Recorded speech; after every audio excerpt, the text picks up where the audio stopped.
On est un pays, on est riche, on a de l'argent. Il faudrait injecter des vrais moyens à l'hôpital public et de l'argent suffisamment pour pouvoir fonctionner. Bon, je ne vais pas faire de la politique. Hôpitaux. Tous les gens qui sont sur le terrain le disent. C'est que si on n'accélère pas des déblocages budgétaires pour renforcer, muscler un peu l'hôpital dans les 2 mois qui viennent, pour anticiper éventuellement, je ne le souhaite pas, une crise grave, eh bien, on sera coupable parce qu'on n'aura pas fait le boulot. Le professeur Christopher Rapp, vous avez dit, on a déjà traversé d'autres crises sanitaires comme le virus H1N1 par exemple ou la grippe aviaire. On a appris de tout ce qui s'est passé, créé des plans efficaces et les hôpitaux français sont suffisamment armés pour gérer. Vous nous confirmez ça?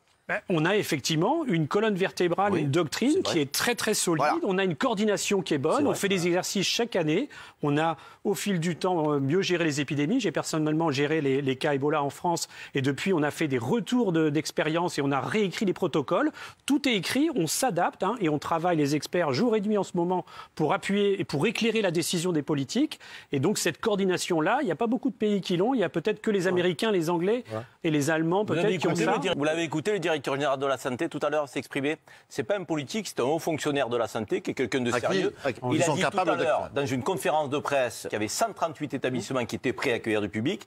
Il a dit que ce public-là qui serait accueilli serait le public évidemment le plus vulnérable face à la contamination qui émane du virus, que les autres qui seraient touchés seraient plutôt dans une posture de confinement, donc à domicile, parce qu'effectivement les experts que j'ai vus défiler, et moi j'ai envie de donner et de faire confiance aux experts, que vous le vouliez ou non. Alors après, on peut raconter tout et n'importe quoi, se faire plaisir, donc, se faire peur même. La réalité, c'est que les experts nous indiquent que quand on n'a pas de pathologie, quand on est plutôt en bonne santé, le risque est minime. Ça ne veut pas dire que le risque est zéro, le risque est minime. Et que le confinement à la maison pourrait suffire. Mais qu'il faut traiter les personnes les plus vulnérables, c'est-à-dire les personnes âgées, c'est-à-dire les nourrissons, et c'est-à-dire ceux qui sont frappés déjà d'une pathologie.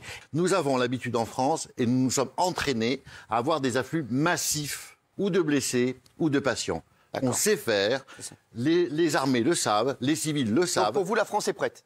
La France est prête à faire front. On sait qu'on peut lutter, qu'on a des moyens, qu'on a des outils de lutter contre ce virus. Jean-François Yaou, est-ce que vous pensez, c'est la rumeur qui tourne depuis quelque temps, est-ce que vous pensez que dans une dizaine de jours, voire quinzaine de jours, on sera obligé, comme la Chine, de rester confiné chez soi? Je ne sais pas. Mais c'est possible. Mais c'est possible. Moi, je ne supporte pas qu'on dise du mal de l'hôpital français, même si on sait qu'il a des problèmes. Je dis simplement que dans un état d'urgence, ces problèmes peuvent être mis de manière subsidiaire dans un second temps, de manière secondaire. Parce que là, il y a une urgence et il faut avoir bien peu voyagé pour se plaindre de l'hôpital français qui est un hôpital exceptionnel. Je crois même qu'il n'y a aucun pays au monde où on arrive à avoir ce niveau de compétence. Ce virus déclenche des choses phénoménales. On assiste quasiment à une démondialisation en ce moment. Il est en train de bouleverser la notion de frontière, la notion d'Europe. On ne parle plus d'Europe. L'Italie, la France, on raisonne en termes de pays isolés. L'espace est statique. On reste chez soi et le temps n'a jamais été aussi rapide. Donc ce virus est en train de bouleverser absolument tout, y compris les commentaires qui sont eux-mêmes viraux.